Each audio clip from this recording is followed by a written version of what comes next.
जय श्री राम।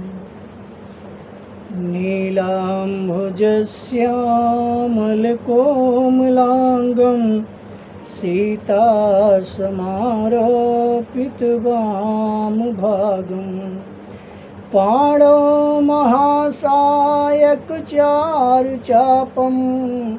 नमामि रामं रघुवंशनाथम्। अतुलितबलधामं हेमशैलाभदेहं दनुजवनकिशानं ज्ञाननामग्रगण्यं सकलगुणनिधानं वानराणामधीशं रघुपतिप्रियभक्तं वातजातं नमामि। सीताराम सीताराम सीताराम जय सीताराम। सीताराम सीताराम सीताराम जय सीताराम। बोलिए प्रेम से श्री रामचंद्र भगवान की जय। बोलो शंकर भगवान की जय। रामचरितमानस याज्ञवल्क्य और भरद्वाज जी का संवाद है, जिसमें याज्ञवल्क्य जी से भरद्वाज जी प्रार्थना करते हैं कि रामचंद्र जी के कथा का गुणानुवाद करिए, जिससे जगत का कल्याण हो, लोक कल्याण हो। भरद्वाज मुनि बसहि प्रयागा, तिनहि राम पदयति अनुरागा। भरद्वाज मुनि बसहि प्रयागा, तिनहि राम पदयति अनुरागा। मुनि भरद्वाज जी तीर्थराज प्रयाग में निवास करते हैं। मकर महीने में, माघ महीने में जब प्रयागराज में तीर्थ होता है तो सभी संत मुनि महात्मा आकर के त्रिवेणी गंगा यमुना सरस्वती के पावन जल में स्नान करते हैं। उसी समय याज्ञवल्क्य मुनि भरद्वाज के आश्रम में आते हैं। सब ऋषि महात्मा विदा लेकर चले जाते हैं, लेकिन भरद्वाज ऋषि याज्ञवल्क्य ऋषि से प्रार्थना करते हैं कि हे गुरुदेव, आप हमारे आश्रम में थोड़ा रुक जाइए। याज्ञवल्क्य जी स्वीकार करते हैं और रुकते हैं वहाँ। एक बार भरी मकर नहाए, सब मुनि से आश्रम ही सिधाए। याज्ञवल्क्य मुनि परम विवेकी, भरद्वाज राखे करिटे की। समस्त ऋषि मुनि आश्रम से विदा लेके चले जाते हैं, लेकिन याज्ञवल्क्य ऋषि को भरद्वाज ऋषि बहुत प्रार्थना करके रोक लेते हैं और उनसे कहते हैं कि हे प्रभु, हे गुरुदेव, आप कृपा करके राम कथा का गुणानुवाद करिए, जिससे हमारे अंदर जो संदेह है वो दूर हो जाए। क्या वही राम है जो अयोध्या के राजा दशरथ के पुत्र राम हैं, जो अपनी नारी के विरह में दुखी हैं? रावण के हरण करने के बाद नारी विरह में दुखी होकर के सामान्य मानव की तरफ विलाप करते हैं। भरद्वाज ऋषि के आग्रह से याज्ञवल्क्य जी उन्हें सुनाते हैं कि आप जैसा कोई चतुर नहीं है। आप हमारे मुख से राम नाम, राम महिमा का गुणानुवाद सुनने के लिए इतनी चतुराई से बोल रहे हैं। जैसे मिटई मोर भ्रम भारी, कहूँ सो कथा नाथ विस्तारी। जाग बलि के बोले मुस्काई, तुम ही विदित रघुपति प्रभुताई। जागवली ऋषि भरद्वाज की इस परम आतुरता को भास जाते हैं और कहते हैं कि तुम्हारे जैसा कोई ज्ञानी नहीं है इस संसार में।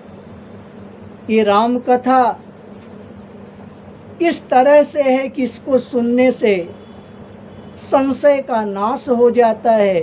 कहीं भी जरा सा हृदय में अगर शंका है, संशय है, तो प्रभु नाम का स्मरण करते ही, उनकी कथा का श्रवण करते ही वो संशय दूर हो जाता है।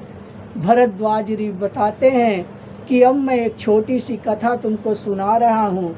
एक बार त्रेता जुग माही, शंभु गए कुंभज ऋषि पाही। संग सती जग जननी भवानी, पूजे ऋषि अखिलेश्वर जानी। एक बार त्रेता युग में भगवान शंकर भोलेनाथ माता पार्वती के साथ अगस्त ऋषि के आश्रम में पहुंचते हैं। अगस्त ऋषि अखिलेश्वर जान करके उनकी पूजा आराधना करते हैं और अगस्त ऋषि राम कथा का विस्तार करके महेश्वर को परम सुख मानकर महेश्वर ने उसे सुना। फिर ऋषि ने शिव से सुंदर हरिभक्ति पूछी और शिव जी ने उनको अधिकारी पा करके समस्त भक्ति का निरूपण किया। मुनि से विदा मांग करके भोलेनाथ कैलाश पर्वत पे आते हैं और मुनि सन विदा मांगी त्रिपुरारी। मुनि सन विदा मांगी त्रिपुरारी, चले भवन संग दक्ष कुमारी।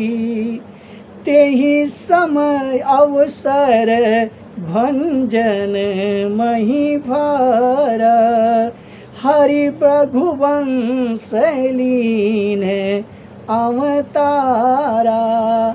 पिता बचन तज राज उदासी, दंडक बन विचरत अविनाशी। प्रभु भोलेनाथ माता जानकी के साथ अपने कैलाश पर्वत चले जाते हैं और इधर उसी समय पृथ्वी का भार हरण करने के लिए भगवान विष्णु रूप राम जी का जन्म होता है। सीता हरण के पश्चात राम लक्ष्मण माता जानकी को खोजते हुए अरण्य में, जंगल में सामान्य मानव की भांति विलाप करते हुए माता जानकी को खोजते हैं। भोलेनाथ ऐसी छवि देख करके द्रवित हो जाते हैं और कहते हैं कि बिरह बिकल नरईव रघुराई। बिरह बिकल नरईव रघुराई, खोजत विपिन फिरत दो भाई। भोलेनाथ ध्यान लगा के देखते हैं विष्णु रूप प्रभु राम शेषावतार लक्ष्मण के साथ माता जानकी को ढूंढ रहे हैं और विरह में विलाप कर रहे हैं। भोलेनाथ द्रवित हो जाते हैं और कहते हैं, जो तीनों लोक के स्वामी हैं, ऐसे प्रभु राम माता के वियोग में किस तरह विकल हैं। और उनके आंखों से झरझर झरझर आंसुओं की धारा बहने लगती है। माता पार्वती इस दशा को देख करके विचलित हो जाती है कि शंकर जगत वंद जगदीशा, सुर नर मुनि सब नामहि सीसा। जिसको त्रिलोक जगत वंद जगदीश्वर के नाम से जानता है, ऐसे भोलेनाथ इस तरह से विलाप कर रहे हैं।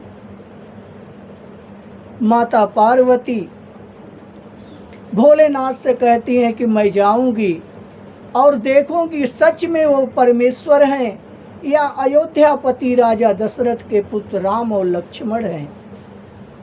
भोलेनाथ यद्यपि माता पार्वती को बहुत समझाते हैं, लेकिन संशय अगर दिल में बैठ जाए तो मानव को चैन नहीं मिलता, शांति नहीं मिलती।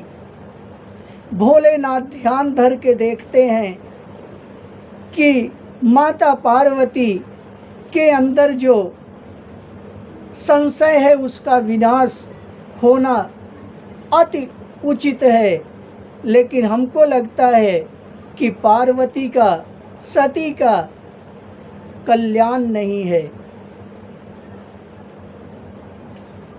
माता पार्वती वहां पहुंच जाती हैं।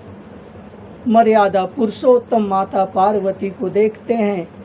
जोरी पानी प्रभु कीने प्रणामा, पितु समेत लीने निज नामा।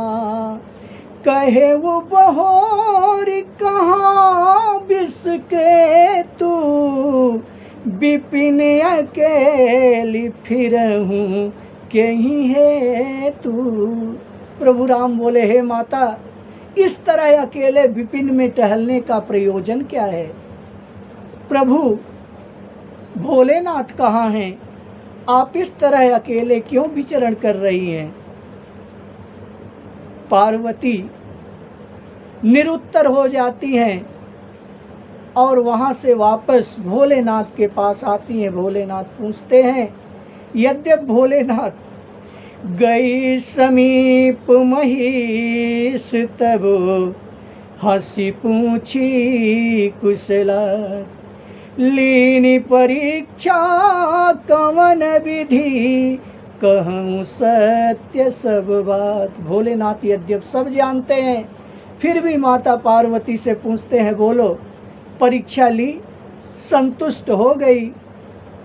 माता पार्वती भोलेनाथ से छल करती हैं, कपट करती हैं और कहती हैं कि कछु न परीक्षा लीन्ही गोसाई, कछु न परीक्षा लीन्ही गोसाई, कीन्ही प्रणाम तुम्हारी नाई।